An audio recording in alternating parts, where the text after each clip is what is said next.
Former Deputy Sean Grayson's employment history and background record may reveal troubling loopholes in Illinois law enforcement system. Records show Sean Grayson, who shot and killed Sonya Massey, an unarmed black woman, worked for several departments in just the last few years. He also has 2 DUI convictions within 1 year of another. Sangamon County, Illinois records show the former deputy officer who shot and killed an unarmed black woman, Sonya Massey, worked for multiple departments in the state of Illinois in just a handful of years. Legal experts told us the state of Illinois has something Missouri does not have: a way to search for police officers to check their work history.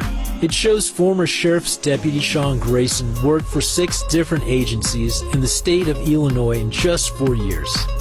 But the public website does not tell the whole story, revealing hired and separation dates without explanation. State records show 30-year-old Grayson hopped around as a part-time officer at 3 small departments. He had a full-time job at a 4th department and worked at 2 sheriff's offices.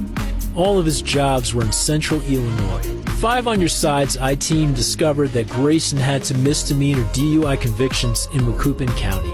Court records show that Grayson was previously charged twice, once in 2015 and once in 2016, with driving under the influence of alcohol in Macoupin County. He pleaded guilty to the 2015 charge, and a judge found him guilty of the 2016 charge, records showed. Body camera footage detailing the moments before and after Grayson shot and killed Sonya Massey was released Monday. The footage shows the now former deputy pulling his gun on Massey, 36, in her Springfield, Illinois home after deputies responded to her 911 call about a possible prowler on July 6. Grayson has since been charged with first-degree murder, aggravated battery with a firearm, and official misconduct in the shooting, and is in custody without bond. The I-Team is working to find out what's being done in the state to prevent officers with potentially bad track records from bouncing around. Industry sources told the I-Team it's the responsibility of the Illinois Law Enforcement Training and Standards Board to allow an officer to be hired somewhere else. The I-Team has reached out to that board for an explanation into how Grayson kept getting hired. We're still waiting to hear back. The one team spoke with Johnny Simon from the Simon Law Firm in St. Louis, who said, in general, sovereign immunity in state law prohibits simple negligent hiring cases against state entities like the police department. The standard is much, much higher, which is a significant problem. Simon added that there are serious questions that need to be answered about Grayson's background, and he hopes government entities are screening out candidates. The I-Team reached out to national and statewide law enforcement organizations. Calvin Stearns with the Illinois Police Association told us he could not provide information about Grayson. We asked about the state website in Illinois that allows anyone to see officers' work history.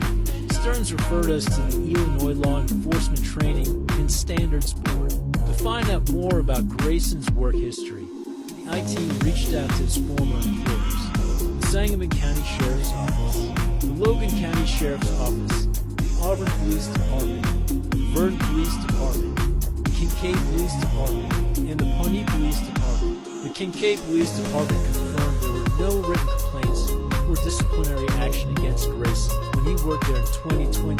We reached out to the Police Executive Research Forum. The spokesperson said they don't have enough knowledge of Illinois system to offer advice. Kenny Winslow, Illinois Association of Chiefs of Police Executive Director, told us in an interview, the Illinois Association of Chiefs of Police has reviewed what has come to light in today's release of the body camera footage showing the events that led to the death of Sonya Massey. Our thoughts and sincere sympathies are with all those grieving and affected by this tragic incident. Upon watching the video, it is obvious that the actions of the now former deputy do not represent the values and training of the hard-working men and women of this honorable profession.